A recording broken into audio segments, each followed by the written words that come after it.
In this video, we'll be showing you how to mask in CapCut Mobile. So we're going to open the CapCut app, and then we're going to click on a new project. We're going to select the first video. Then we're going to go to a part of the video where we would like our mask to appear. So we're going to slide over like this, and then we're going to click on overlay so we can add another video. And right here we have this other video, so we're going to select it.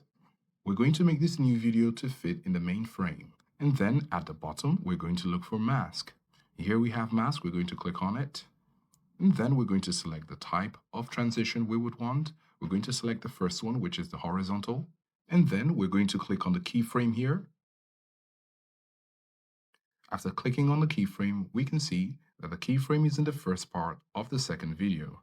We're going to slide the mask down. We're going to move the main video forward and slide the mask down. That creates a new keyframe. We're going to do the same thing again, sliding the video forward and moving the mask down. And we're going to repeat that till we get to the bottom.